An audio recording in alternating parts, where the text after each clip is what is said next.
ನಮಸ್ಕಾರ ಎಲ್ಲರಿಗೂ ಮತ್ತೊಮ್ಮೆ ಸ್ಕೂಲ್ ಟೆಕ್ ಕರ್ನಾಟಕ ಯೂಟ್ಯೂಬ್ ಚಾನಲ್ಗೆ ಸ್ವಾಗತ. ನೀವಿನ್ನು ಚಾನಲ್ನ ಸಬ್ಸ್ಕ್ರೈಬ್ ಮಾಡ್ಕೊಂಡಿಲ್ಲ ಅಂದ್ರೆ ಖಂಡಿತ ಚಾನಲ್ನ ಸಬ್ಸ್ಕ್ರೈಬ್ ಮಾಡಿಕೊಳ್ಳಿ. ಅದೇ ರೀತಿ ನಿಮ್ಮ ಫ್ರೆಂಡ್ಸ್ಗಳು ಅಥವಾ ಯಾವುದಾದ್ರೂ ಫ್ಯಾಮಿಲಿ ಮೆಂಬರ್ಸ್ ಇದ್ರೆ ಅಥವಾ ನಿಮಗೆ ಪರಿಚಯ ಇದ್ದವ್ರು ಇದ್ರೆ ಅವರಿಗೆ ತಪ್ಪದೆ ಈ ವಿಡಿಯೋವನ್ನ ಶೇರ್ ಮಾಡಿರಿ. ಅವರು 9ನೇ ತರಗತಿಯಲ್ಲಿ ಓದ್ತಿದ್ರೆ ಮಾತ್ರ. ನಾವಿವತ್ತು ನೋಡ್ತಾ ಇದ್ದೀವಿ 9ನೇ ತರಗತಿಯ ವಿಜ್ಞಾನ ನ್ಯೂ ಸಿಲೆಬಸ್ ಪ್ರಕಾರ ಅಧ್ಯಾಯ 7 ಚಲನೆ. ಎಲ್ಲ ಪ್ರಶ್ನೋತ್ತರಗಳು ಈ ಪಾಠದ ಅಥವಾ ಈ ಅಧ್ಯಾಯದ ಎಲ್ಲ ಪ್ರಶ್ನೋತ್ತರಗಳನ್ನು ನಾವು ಇವತ್ತಿನ ದಿನ ನೋಡೋಣ. ಮೊದಲನೇ ಪ್ರಶ್ನೆ, 200 ಮೀಟರ್ ವ್ಯಾಸವುಳ್ಳ ವೃತ್ತೀಯ ಪಥದ ಆಟಗಾರನೊಬ್ಬ ಒಂದು ಸುತ್ತನ್ನು 40 ಸೆಕೆಂಡ್ಗಳಲ್ಲಿ ಪೂರ್ಣಗೊಳಿಸಿದ್ದಾನೆ.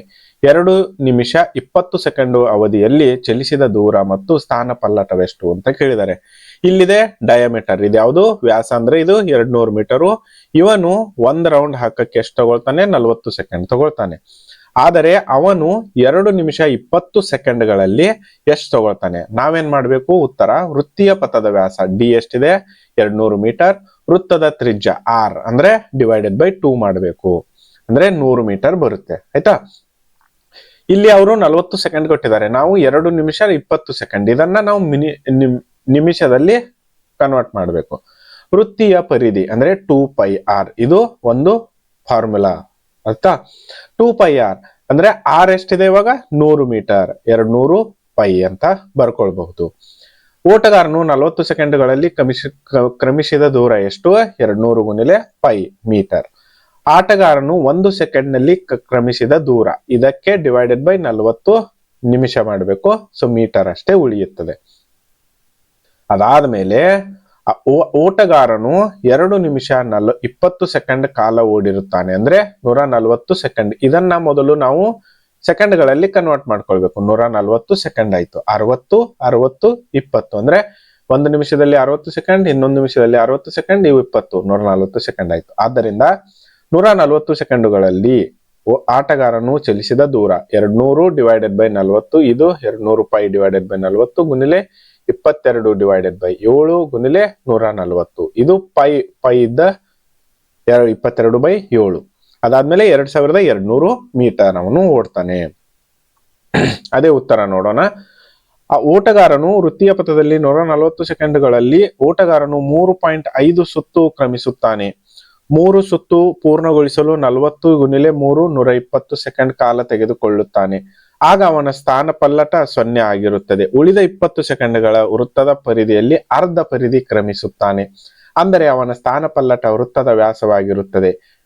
140 ಸೆಕೆಂಡ್ಗಳಲ್ಲಿ ಓಟಗಾರನು ಸ್ಥಾನ ಪಲ್ಲಟ 200 ಮೀಟರ್, ಅಂದ್ರೆ ಇಲ್ಲಿರ್ತಾನೆ 1 2 3 ರೌಂಡ್ ಹಾಕ್ತಾನೆ. 40 ಸೆಕೆಂಡ್ 40 ಸೆಕೆಂಡ್ 40 120 ಆಯ್ತು.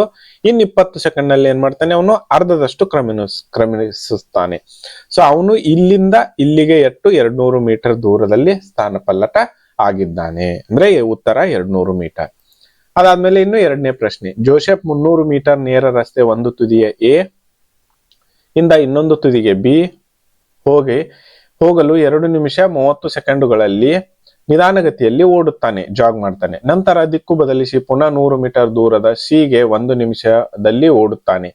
ಎ ಇಂದ ಬಿಗೆ, ಮತ್ತೆ ಇದು ಎ ಪ್ರಶ್ನೆ ಆಯ್ತು. ಇನ್ನು ಬಿ ಪ್ರಶ್ನೆ, ಎ ಇಂದ ಸಿಗೆ ಜೋಸೆಫ್ನ ನಿಧಾನಗತಿಯ ಓಟದ ಸರಾಸರಿ ಜವಗಳ ಮತ್ತು ವೇಗಗಳನ್ನು ಕಂಡುಹಿಡಿಯಿರಿ ಅಂತ ಇದೆ.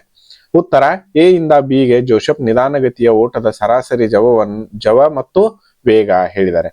ಇವಾಗ ನೋಡಿ, ಜೋಸೆಫ್ ಎ ತುದಿಯಿಂದ ಬಿ ತುದಿಗೆ ಕ್ರಮಿಸಿದ ದೂರ ಎಷ್ಟು?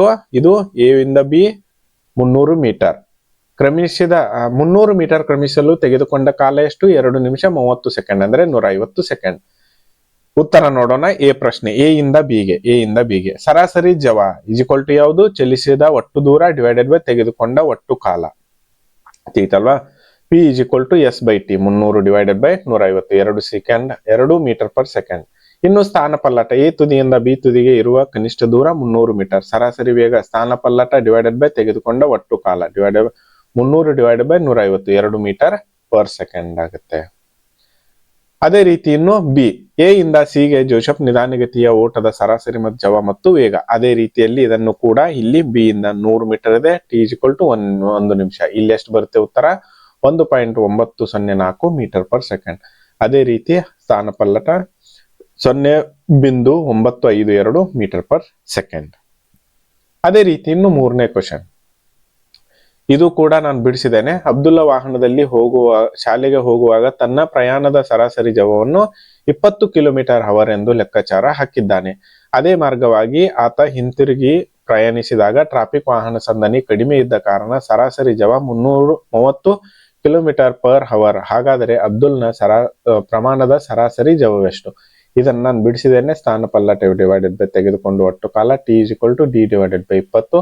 ಅದೇ ರೀತಿ ಬರುವಾಗ t2 = d ಡಿವೈಡೆಡ್ ಬೈ 30. ಇದು 20 ಮೊದಲು ಎಷ್ಟಾಗುತ್ತೆ 20 ಕಿಲೋಮೀಟರ್ ಪರ್ ಅವರ್, ಅದಾದ್ಮೇಲೆ 30 ಕಿಲೋಮೀಟರ್ ಪರ್ ಅವರ್ ಬರ್ಬೇಕಾದ್ರೆ. ಸೊ ಅದನ್ನ ನೀವು ಇಲ್ಲಿ ಹಾಕೊಂಡು ಇದನ್ನ ಬಿಡಿಸಿದಾಗ 24 ಕಿಲೋಮೀಟರ್ ಪರ್ ಅವರ್ ಅಂತ ಬರುತ್ತೆ ಸರಾಸರಿ. ಇನ್ನು 4ನೇ ಪ್ರಶ್ನೆ. ಸರೋವರವೊಂದರ ಮೇಲೆ ಯಾಂತ್ರಿಕ ದೋಣಿಯೊಂದು ನಿಶ್ಚಲ ಸ್ಥಿತಿಯಿಂದ ಸರಳ ರೇಖೆಯಲ್ಲಿ 8 ಸೆಕೆಂಡ್ ಚಲಿಸಿ 3 ಮೀಟರ್ ಪರ್ ಸೆಕೆಂಡ್ ಸ್ಕ್ವೇರ್ ವೇಗೋತ್ಕರ್ಷಕ್ಕೆ ಒಳಗಾಗಿದೆ. ಈ ಅವಧಿಯಲ್ಲಿ ತಾಂತ್ರಿಕ ದೋಣಿ ಚಲಿಸಿದ ದೂರವೆಷ್ಟು? ಉತ್ತರ ಯಾಂತ್ರಿಕ ದೋಣಿಯ ಆರಂಭಿಕ ವೇಗ u = 0. ಯಾಂತ್ರಿಕ ದೋಣಿಯ ವೇಗೋತ್ಕರ್ಷ a = 3.0 metre per second square, ಅಂದ್ರೆ 3.0 ಮೀಟರ್ ಪರ್ ಸೆಕೆಂಡ್ ಸ್ಕ್ವೇರ್. ಕಾಲ 8 ಸೆಕೆಂಡ್. ಯಾಂತ್ರಿಕ ದೋಣಿ ಚಲಿಸಿದ ದೂರ s = u × t ಪ್ಲಸ್ ಅರ್ಧ at ಸ್ಕ್ವೇರ್, ಅಂದ್ರೆ at ವರ್ಗ 2. ಅದಾದ್ಮೇಲೆ ಇದನ್ನ ಮಾಡಿದ್ರೆ 96 ಮೀಟರ್ ಬರುತ್ತೆ ನೋಡಿ 4ನೇ ಪ್ರಶ್ನೆಯ ಉತ್ತರ. ಇನ್ನು 5ನೇ ಪ್ರಶ್ನೆಯ ಚಿತ್ರ 7.1ರಲ್ಲಿ ಇಲ್ಲೊಂದು ತೋರಿಸಿದ್ದಾರೆ. 3 ವಸ್ತುಗಳಾದ a b c ಗಳ ಕಾಲ ನಕ್ಷೆಯನ್ನು ತೋರಿಸಿದೆ. ನಕ್ಷೆಯನ್ನು ಅಧ್ಯಯನ ಮಾಡಿ ಕೆಳಗಿನ ಪ್ರಶ್ನೆಗಳಿಗೆ ಉತ್ತರ ಬರೆಯಿರಿ ಅಂತ ಹೇಳಿದ್ದಾರೆ. ಈ ಮೂವರಲ್ಲಿ ಅತ್ಯಂತ ವೇಗವಾಗಿ ಚಲಿಸಿದ ವಾಹನ ಯಾವುದು ಕೇಳಿದ್ದಾರೆ. ಉತ್ತರ ಜವ = ಚಲಿಸಿದ ಒಟ್ಟು ದೂರ ಡಿವೈಡೆಡ್ ಬೈ ತೆಗೆದುಕೊಂಡ ಒಟ್ಟು ಕಾಲ. ಆದುದರಿಂದ ಜವ = ನಕ್ಷೆಯ ಇಳಿಜಾರು ಅಂತ ಇದೆ.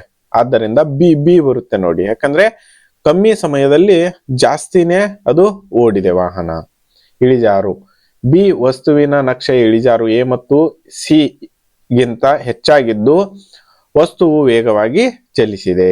ಇನ್ನು ಬಿ. ರಸ್ತೆಯಲ್ಲಿ ಏಕಕಾಲದಲ್ಲಿ 3 ಒಂದೇ ಬಿಂದುವಿನಲ್ಲಿ ಇದ್ದವೆ ಯಾವುದೆಂದರೆ ಈ ಸಮಯದಲ್ಲಿ. ಉತ್ತರ ರಸ್ತೆಯಲ್ಲಿ ಏಕಕಾಲದಲ್ಲಿ 3 ಒಂದೇ ಬಿಂದುವಿನಲ್ಲಿ ಇರಲಿಲ್ಲ. ಯಾಕೆಂದರೆ 3 ವಸ್ತುಗಳಾದ a b ಮತ್ತು c ಪರಸ್ಪರ ಒಂದೇ ಬಿಂದುವಿನಲ್ಲಿ ಸ್ಪಂದಿಸುವುದಿಲ್ಲ. ಇಲ್ಲಿ 2 ಸ್ಪಂದಿಸಿವೆ, ಆದರೆ ಮುಂದೆ ಹೋಗಿ ಇಲ್ಲಿ ಸ್ಪಂದಿಸಿವೆ, ಆದ್ರೆ 3 ಒಂದೇ ಬಿಂದುವಿನಲ್ಲಿ ಸ್ಪಂದಿಸಿಲ್ಲ. ಇನ್ನು ಸಿ ಯ ಉತ್ತರ ಇದನ್ನ ನಾನು ಬಿಡಿಸಿದ್ದೇನೆ, ನೀವು ಒಂದ್ಸಾರಿ ಬಿಡಿಸ್ಕೊಳ್ಳಿ ಡಿ. ಅದಾದ್ಮೇಲೆ ಇನ್ನು 6ನೇ ಪ್ರಶ್ನೆ ಕೂಡ 20 ಮೀಟರ್ ಎತ್ತರದಿಂದ ಚೆಂಡೊಂದನ್ನು ನಿಧಾನವಾಗಿ ಬೀಳಿಸಲಾಯಿತು. ಒಂದು ವೇಳೆ ಅದರ ವೇಗವು ಏಕರೂಪವಾಗಿ 10 ಮೀಟರ್ ಸ್ಕ್ವೇರ್ ದರದಲ್ಲಿ ಹೆಚ್ಚಾದರೆ ಅದು ಯಾವ ವೇಗದೊಂದಿಗೆ ನೆಲಕ್ಕೆ ಬಡಿಯುತ್ತದೆ? ಎಷ್ಟು ಕಾಲದ ನಂತರ ನೆಲಕ್ಕೆ ಬಡಿಯುತ್ತದೆ ಅಂತ ಕೇಳಿದ್ದಾರೆ.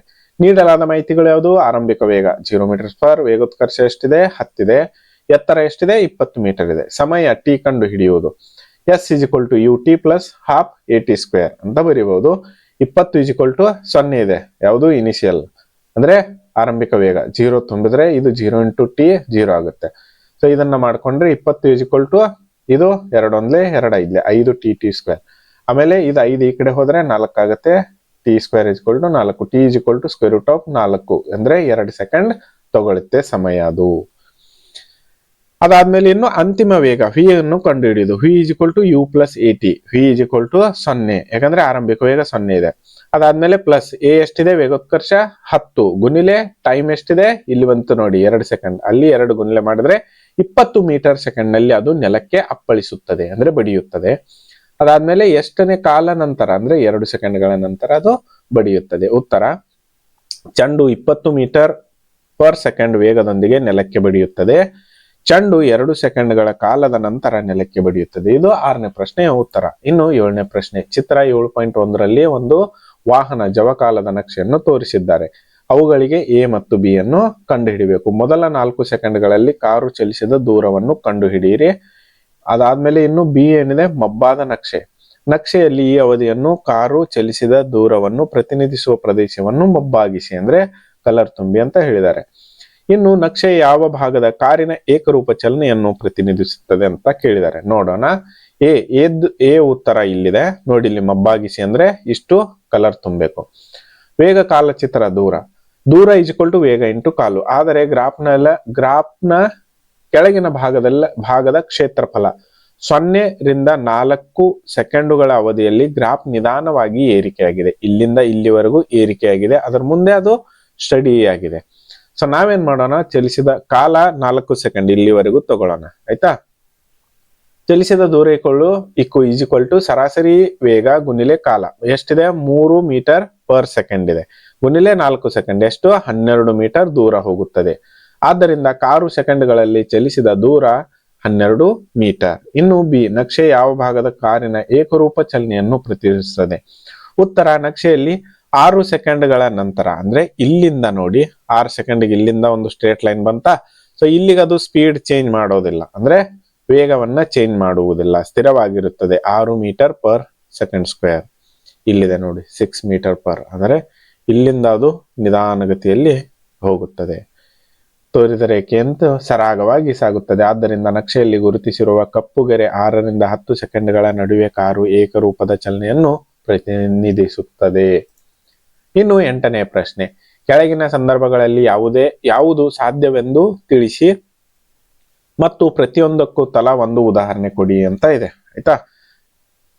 ಎ, ಕಾಯ ಒಂದು ಸ್ಥಿರ ವೇಗೋತ್ಕರ್ಷದಲ್ಲಿ ಅದರ ಶೂನ್ಯ ವೇಗದೊಂದಿಗೆ. ಉತ್ತರ, ಸಾಧ್ಯವಿಲ್ಲ. ಉದಾಹರಣೆಗೆ, ಮೇಲಕ್ಕೆಸೆದ ಚೆಂಡು 9.8 ಮೀಟರ್ ಸೆಕೆಂಡ್ ಸ್ಕ್ವೇರ್ ನಷ್ಟು ಸ್ಥಿರ ವೇಗೋತ್ಕರ್ಷ ಗಳಿಸಿದ್ದರೆ ಗರಿಷ್ಠ ಎತ್ತರಕ್ಕೆ ತಲುಪಿದಾಗ ಅದರ ವೇಗ ಶೂನ್ಯವಾಗುತ್ತದೆ.